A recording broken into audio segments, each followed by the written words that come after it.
ಕುಂಬಾರನಿಗೆ ವರುಷ, ಆದರೆ ದೊಣ್ಣೆಗೆ ಒಂದು ನಿಮಿಷವೂ ಬೇಡ. ಸದ್ಯ ಸಿದ್ದು ಕಟ್ಟಿಕೊಂಡಿದ್ದ ಕಳಂಕರಹಿತ ಜೀವನ ಚರಿತ್ರೆಗೆ ಮೂಡ 4 ದಶಕದ ಚರಿತ್ರೆಗೆ ಮಸಿ ಬಳಿದಿದೆ. ಮೂಡಾದಲ್ಲಿ ಅಂಟಿದ ಕಲೆಯಿಂದ ಸಿಎಂ ಸಿಂಹಾಸನವೇ ಜೋಕಾಲಿಯಾಡ್ತಾ ಇದೆ. ಇದೇ ಅಸ್ತ್ರ ಜಳಪಿಸಿ ಪಾದಯಾತ್ರೆ ಮಾಡಿದ್ದ ಬಿಜೆಪಿ ಜೆಡಿಎಸ್ಗೆ ಹೊಸ ಬೆಳವಣಿಗೆ ರಣೋತ್ಸಾಹ ಕೊಟ್ಟಿದೆ. ಸಿಎಂ ರಾಜೀನಾಮೆಗೆ ಆಗ್ರಹಿಸಿ ಮತ್ತೊಂದು ಹೋರಾಟಕ್ಕೆ ನಾಳೆ ಸನ್ನದ್ಧಗೊಳ್ತಿದೆ ಮೈತ್ರಿ ಪಡೆ.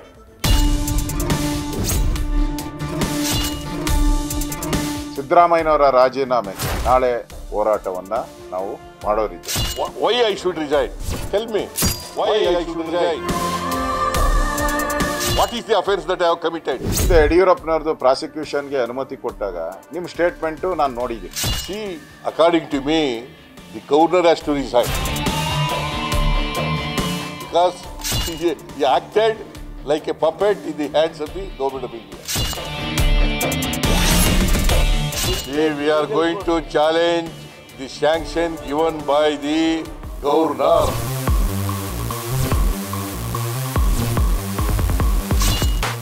ಮುಳ್ಳಿನ ಮೇಲೆ ಬಟ್ಟೆ ಬಿದ್ರು, ಬಟ್ಟೆ ಮೇಲೆ ಮುಳ್ಳು ಬಿದ್ರು ಹರಿಯೋದ್ ಬಟ್ಟೆನೇ ಅಲ್ವಾ? ಇದು ಮೈಸೂರಿನ ಮುಡಾಮುಳ್ಳು.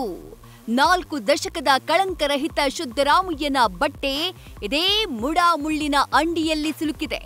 ಚುಚ್ಚುವ ಮುಳ್ಳಿನಿಂದಾದಂಥ ಗಾಯದ ಪರಿಣಾಮ ಏನು ಅನ್ನುವುದಕ್ಕೆ ಕಾಲವೇ ಉತ್ತರ ಹೇಳಲಿದೆ. ಸದ್ಯ ಭೂಚಕ್ರದಲ್ಲಿ ಬಂಧಿಯಾದ ಸಿದ್ದು ವಿರುದ್ಧ ಮುಗಿಬಿದ್ದ ಕೇಸರಿ ಸೇನೆ ರಾಜೀನಾಮೆಗೆ ಪಟ್ಟು ಹಾಕಿದೆ.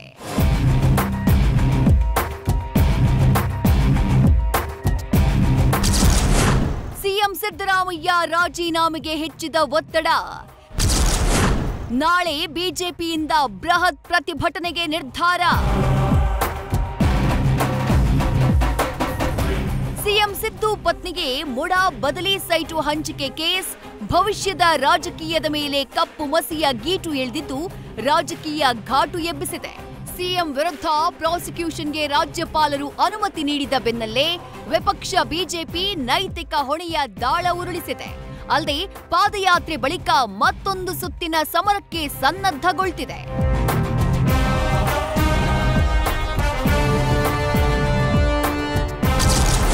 ವಿಧಾನಸೌಧದ ಗಾಂಧಿ ಪ್ರತಿಮೆ ಬಳಿ ಬಿಜೆಪಿ ಪ್ರತಿಭಟನೆ. ಕುಮಾರಸ್ವಾಮಿ ಜೊತೆಗೂ ಆರ್ ಅಶೋಕ್ ಮಾತುಕತೆ. ಇವತ್ತು ಸುದ್ದಿಗೋಷ್ಠಿ ನಡೆಸಿದ ವಿಪಕ್ಷ ನಾಯಕ ಆರ್ ಅಶೋಕ್ 2011ರ ಬೆಳವಣಿಗೆಯತ್ತ ಜಾರಿದ್ದಾರೆ. ಯಡಿಯೂರಪ್ಪ ಪ್ರಾಸಿಕ್ಯೂಷನ್ ವೇಳೆ ನಮ್ಮ ಹೈಕಮಾಂಡ್ ರಾಜೀನಾಮೆ ಕೊಡೋಕೆ ಹೇಳಿತ್ತು. ತನಿಖೆ ಎದುರಿಸಿ ಹೊರಗ್ ಬನ್ನಿ, ಆ ವಿಶ್ವಾಸ ಇದೆಯಂತ ಹೇಳಿತ್ತು. ಈಗ ಕಾಂಗ್ರೆಸ್ ಹೈಕಮಾಂಡ್ ಸಿದ್ದರಾಮಯ್ಯ ಪರ ನಿಂತಿದೆ. ಯಾವ ನೈತಿಕತೆ ಇಟ್ಕೊಂಡು ಸಿದ್ದರಾಮಯ್ಯ ಪರ ನಿಲ್ತಾರೆ? ನಾಳೆ ಸಿದ್ದರಾಮಯ್ಯ ರಾಜೀನಾಮೆಗೆ ಆಗ್ರಹಿಸಿ ನಾವು ಪ್ರತಿಭಟನೆ ಮಾಡ್ತೀವಿ ಅಂತ ಹೇಳಿದ್ರು. ಸಿದ್ದರಾಮಯ್ಯನವರ ರಾಜೀನಾಮೆಗೆ ನಾಳೆ 11ವರೆಗೆ ಗಾಂಧಿ ಸ್ಟ್ಯಾಚ್ಯೂ ಹತ್ರ, ವಿಧಾನಸೌಧ ಗಾಂಧಿ ಸ್ಟ್ಯಾಚ್ಯೂ ಹತ್ರ ಎಲ್ಲ ನಮ್ಮ MLAಗಳು, MLCಗಳು, MP ಗಳು ನಾವು ರಾಜೀನಾಮೆಯನ್ನ ಕೊಡಿ. ಮತ್ತು JDSನ ನಾನು ಕುಮಾರಸ್ವಾಮಿ ಅವ್ರ ಜೊತೆನೂ ಈಗ ಸುಮಾರು 1-2 ಗಂಟೆಗಳ ಹಿಂದೆ ಮಾತಾಡಿದ್ದೀನಿ. ಅವರು ಕೂಡ ಅವರ ಶಾಸಕರು ಎಲ್ಲರೂ ಬರೋವಂಥದಕ್ಕೆ ಸೂಚನೆಯನ್ನು ಕೊಡ್ತೀನಿ ಅಂತ ಹೇಳಿದ್ದಾರೆ. ಸೊ ಮುಖ್ಯಮಂತ್ರಿಯ ರಾಜೀನಾಮೆಗೆ ನಾವು ಆಗ್ರಹಿಸಿ ನಾವು ಕೂಡ ನಾಳೆ ಹೋರಾಟವನ್ನು ನಾವು ಮಾಡೋರಿದ್ದೀವಿ. ರಾಜೀನಾಮೆ ಕೇಳಿದ್ದ ಬಿಜೆಪಿ ವಿರುದ್ಧ ಸಿದ್ದು ಸಿಡಿಮಿಡಿ. ರಾಜ್ಯಪಾಲರೇ ರಾಜೀನಾಮೆ ಕೊಡಲಿ ಎಂದು ಕಿಡಿಕಿಡಿ. ಸಿದ್ದರಾಮಯ್ಯಗೆ ಹೈಕಮಾಂಡ್ ಭುಜಬಲ ಸಿಕ್ಕಿದ್ದು ಚಕ್ರವ್ಯೂಹ ಭೇದಿಸುವ ವಿಶ್ವಾಸದಲ್ಲಿದ್ದಾರೆ. ಇತ್ತ ಇಡೀ ಹಸ್ತಪಡೆ ಬಂಡೆಯಂತೆ ನಿಂತಿದೆ. ಬಿಜೆಪಿಯ ರಾಜೀನಾಮೆ ಆಗ್ರಹ ತಳ್ಳಿ ಹಾಕಿ ತುಪಾಕಿ ಸಿಡಿಸಿದ್ದಾರೆ. Why? And what for I should resign? Tell me. Why I should resign?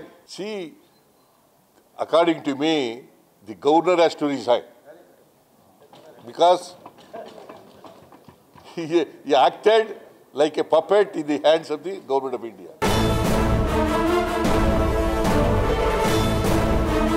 ಕಾನೂನು ಕದನದ ಜೊತೆ ರಾಜಕೀಯ ಹೋರಾಟಕ್ಕೂ ನಾಳೆ ಇಡೀ ದಿನ ಕರ್ನಾಟಕ ಸಾಕ್ಷಿಯಾಗಲಿದೆ. ಒಂದ್ ಕಡೆ ಸಿಎಂ ಪರವಾಗಿ ಕಾಂಗ್ರೆಸ್, ಇನ್ನೊಂದ್ ಕಡೆ ಸಿಎಂ ರಾಜೀನಾಮೆಗೆ ಆಗ್ರಹಿಸಿ ಬಿಜೆಪಿ ಪ್ರತಿಭಟನೆಗೆ ಕರೆ ನೀಡಿವೆ.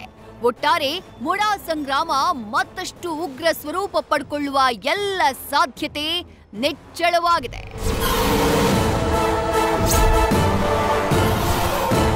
ಗಣಪತಿ ಜೊತೆ Harish Kakol, political bureau, news first. News first ನಿರ್ಭೀತಿಯಿಂದ ನಿಮ್ಮ ಪರವಾಗಿ.